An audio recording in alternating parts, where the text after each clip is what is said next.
All right, we're joined by our Canucks insider and daily reporter from Rinkwide Vancouver, the one and only Jeff Paterson. Jeff, welcome back.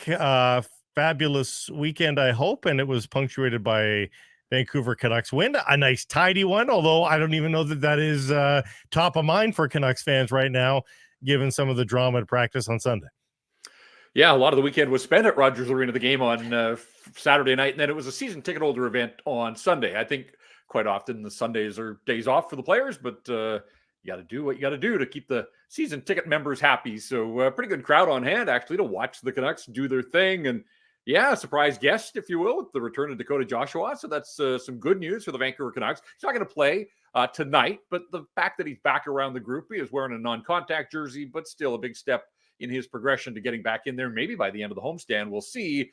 Of course, it can't all be good news for the Vancouver Canucks because as Joshua returned, Elias Lindholm missed his second straight practice. Now, I thought he played pretty well on Saturday night. And forget the empty netter. I mean, that's gravy and that's great. But I mean, the face-off win percentage was back where you want it to be. Third period, Canucks locked things down yet again, and he's a big part of that. Penalty kill was really good. And so going to be interesting to see what happens here moving forward. But the fact that 2 maintenance days have been required. Certainly some red flags around Elias Lindholm these days. I'm prepared to be surprised, but I'm going to operate under the assumption he's not playing. He's actually been okay of late. It is an absence in the lineup, Jeff. It does, without him there, they do have to rearrange things. I know we saw some line rushes yesterday, so it's not like they just concede the 2 points. They'll play the game, but he has been a contributor, and I don't mean on the score sheet, and that's happened a little bit as well here, but it is a loss for this lineup, no matter how poorly he's played or below average, we'll say, that he's played as a Vancouver Canuck. Well, look, I mean, the mere fact that Elliot Friedman is talking about him on the news segment of Hockey Night in Canada, that there is some news value to all of this. And, that was, again, he had a maintenance day on Friday, but he played Saturday. And then it was a question, would he be back at practice on Sunday? He wasn't. And so, last week when he missed practice, they just slipped Teddy Bluger into his spot. And I kind of thought that felt like a placeholder. At Sunday's practice, Pia Suter, who was signed last summer as the third-line center and has played all over the lineup and helped in different ways, but he's kind of come full circle. And when I saw Suter back in the middle on that third line, that kind of indicated to me that I think they're preparing to move forward here in the short term without Elias Lindholm. So, yeah, I'd be surprised if he plays in this one against the Kings. And I think the biggest area that they're going to miss him is this penalty kill that's all of a sudden become – they're in a massive groove. 10 straight kills for the Vancouver Canucks, and they've been playing all these close games where a power play goal here or there could make a massive difference. And of course, the Canucks did get their power play goal in the third period on the second try the other night, but they went 4 for 4 against the Flames on the penalty kill. And, the right shot center, the face-off percentage that's the best on this team, and a penalty kill that's in an absolute groove. It also looks like Ian Cole's going to get back in after missing the last couple of games. And so, that's 2 pretty significant changes because Noah Juulsen, I mean, that's an area that he absolutely has contributed as well. And that's where his value is for this hockey club is on the kill. So they're going to have to move forward here, I think, one by necessity and one by coach's decision. Whatever the case, keep an eye on the penalty kill. I think that's it's been an area of strength for the last little while, really on the homestand. I mean, Colorado's the only team that scored a power play goal on the homestand, and they scored twice, one at evens and one in overtime that proved to be the winner. But it does feel like the Canucks are finally sort of sorting things out on the penalty kill. But if they don't have Elias Lindholm, that's going to leave a gap, and other guys are going to have to step in and step up. Yeah, no morning skate for the Canucks as well either. I know it's a 6:00 start, Jeff, for the game tonight, but so we can keep guessing on Elias Lindholm. We're obviously trending in the direction that he may not be available tonight. So you look at that second line now, PDG moving up to play with Miller and Besser. What do you make of that experiment? And is he someone that you would put there? Or is that kind of just the way things are going to have to fall because you need another center now in the lineup?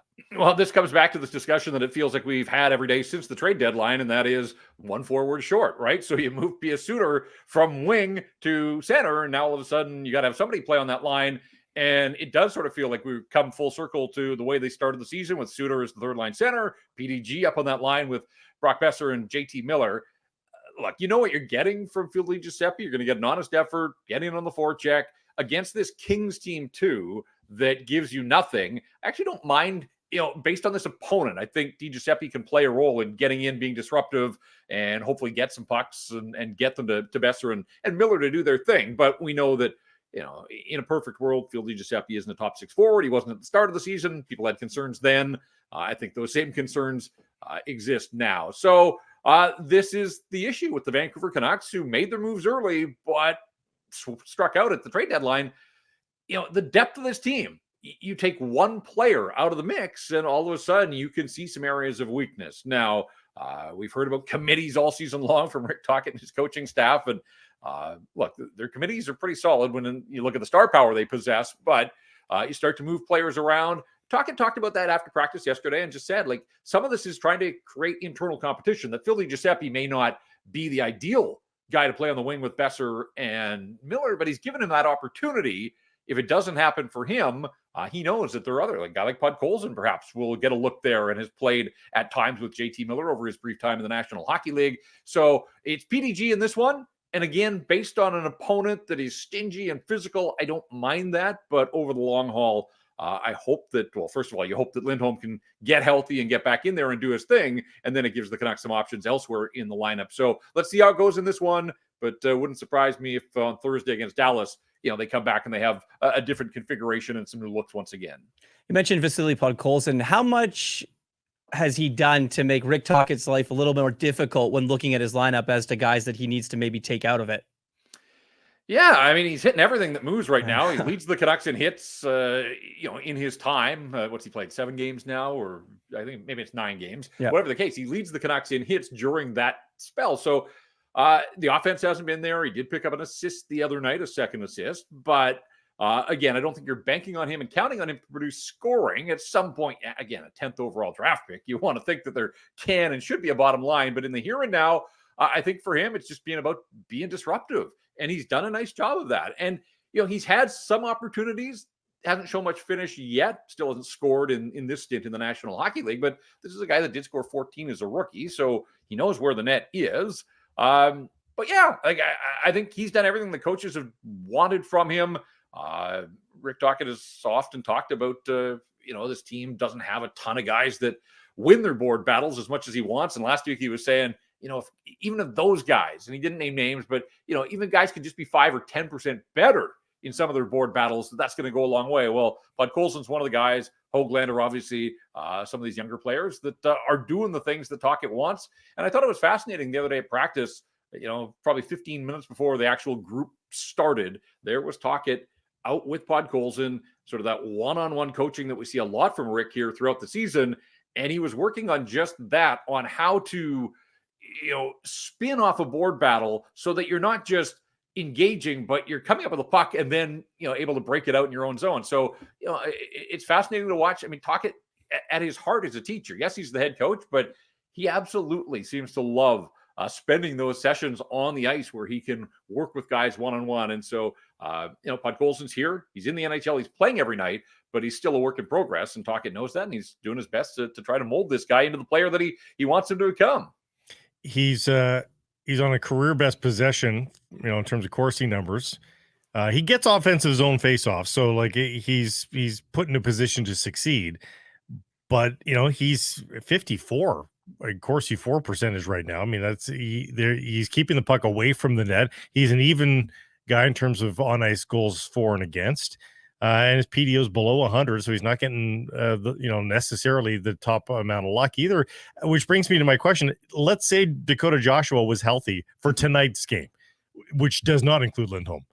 Let's assume that too. Who comes out? Is it just as simple as Amon comes out? And where would he go? Right now in this lineup tonight, let's say, where would Dakota Joshua be slotted?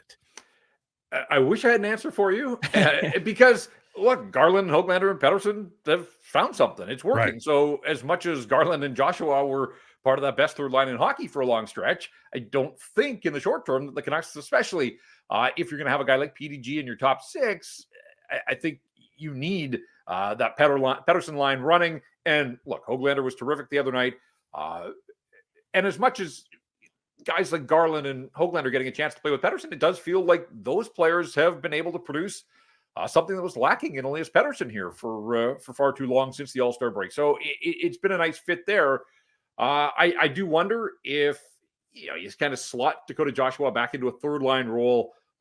Not sure ultimately who you'd play with, but maybe Podkolzin. If PDG doesn't make any sort of impact, I do wonder if Podkolzin gets a shot higher in the lineup to play with better players and see if he can't, find that finishing luck that's been absent for him. Amon seems like the natural to come out of the lineup, sort of the least experienced. But Phil DiGiuseppe's not a lock either. So, yeah, I mean, lots of moving parts here. Yeah.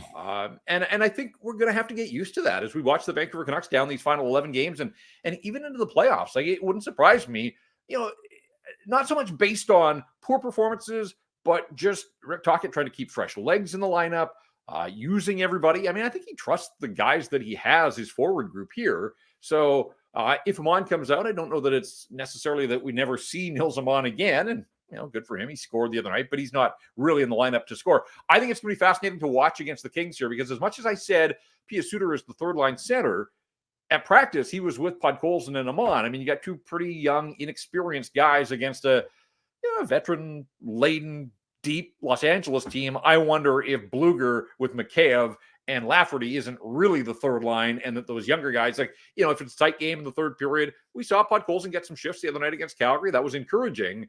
But I am curious, even if they line up as the third line on the depth chart, I wonder if Pia Suter is actually centering the fourth line for the Vancouver Canucks, if that's the way it all shakes down here against the Kings. We do have to remind ourselves, I mean, the last time we covered home playoff games, I think Irfan Gafar was a 16-year-old Sportsnet intern, something he looked 16 anyway. Covered those games in Calgary. But you're right. I mean, the durability of the play, like past game 3, we have to remind ourselves, Jeff, like that's the storyline at the morning of every game in the playoffs is who's healthy, who can go. Like we forget the ins and outs of the lineup on a nightly basis in the playoffs, especially after the first round. But even in the first round, I mean, it's a daily update on who's good to go because you throw everything you can at those games. Well, a reminder of that, and Irf just mentioned the games in Calgary. Alex Burrows being carted out of the rink in an ambulance at morning skate. Like, you're right. You just never know. Just an aside there. I wasn't in Calgary for those games. I had bought a brand new car and was driving off the lot with the radio on. And I heard about Alex Burrows on a stretcher in an ambulance. And I'm thinking, like, does the radio not work on this thing? Like, hang on a sec. So remember distinctly where I was in that moment. And yeah, I mean, you just have to be prepared for just about everything come playoff time. But, if you start as a healthy scratch or a black ace, that does not mean that you're not getting in the lineup. So, that's where staying ready mentally, physically, being prepared. And if you get that tap on the shoulder, you've got to go. The other thing, too, is that it looks like Abbotsford's going to play at least in the first round of the playoffs. Now, the first round in the American League is short. But in terms of black aces and those types of things, obviously the Canucks have to staff a farm team for those playoff games. So we'll have to wait and see. It'll be interesting to see kind of how many extra bodies ultimately and how long both the baby Canucks and the NHL Canucks last in their respective playoffs before we can get a better sense of who's available and who might get an opportunity in the playoffs. Jeff, this team can clinch a playoff spot tonight with a little help, obviously, but I think when I look at it, it's a nice little mark beside their name, a nice little, another point in the season where they can check off and click the boxes. How much do you think it means to some of these guys to be able to do it this early? Yeah, I mean, it was funny. And we've seen the scenarios here for a couple of days. People have started to do the research and write some articles. But when the NHL tweeted out this morning that the first place Vancouver Canucks can be the first team in the league to clinch a playoff spot. Like, guys, if we went back to September and October and you had told me that, like, there's not a world in which I would have believed you. Like, so even though we've all covered this team day in, day out, when I saw that in print, and I just, like, honestly, I was shaking my head thinking, like, the first place Vancouver Canucks can be the first team in the league to clinch a playoff spot. And, like, it's going to happen. 98 points already. They're in. It's just a matter of getting that X beside their name, and they've got loftier goals than that. But, a chance to get to 100 points as well. And I think that's pretty significant for this group for all the hard work that they have done. And what a weekend for them. They won against Calgary. They get 2 losses in regulation from the Edmonton Oilers. So, they're not breathing easy, but 500 does it though. 500 wins the division. They could breathe a little easier. I mean, the math all adds up now. That just taking care of their own business here with 3 more games to go on the homestand. So, look, and I know you're asking, what's the better result? The Canucks getting the job done, or they still have 2 games to go against Vegas. Like, the Vancouver Canucks are going to have a say in whether the Vegas Golden Knights are playoff bound. So I would say I want to see the Canucks clinch the playoff spot on home ice. I think that's a moment that they want to share with their fans. They've got 3 left here on the homestand, so I think it's going to happen. Right. Then, but I say, like anything, just get it done. They can't take the X away from you once it's there beside your name. So, I see those sites that do the playoff odds on a daily basis. Like, as much as St. Louis beating Vegas would make things interesting, like, the playoff odds are still so heavily in the Golden Knights' favor. The other thing, too, guys, is like, if the Canucks don't win this, if the Kings come out of this game with 2 points, like, they creep that much closer to the Edmonton Oilers. So there is so much volatility still around the Canucks. I think in some ways that just focuses the Vancouver Canucks on, don't worry about picking your opponent. For Toronto, the last bunch of years, they've known since January they were going to play Tampa or they were going to play Boston. And I think sometimes that can be a distraction and maybe take your focus away. I think this allows Rick Tocchet to say, like, don't for a second worry about all the other noise in and around the playoff bar. You're going to get an opponent. It's going to be a good opponent in the West this year, but let those things play out and just focus on the task at hand. And that's continuing to play really solid defensive hockey. Don't give up much. Get off to another good start the way they have on this homestand. My goodness, opening the scoring in all 6 of the games, 5 of them in the first 5 minutes.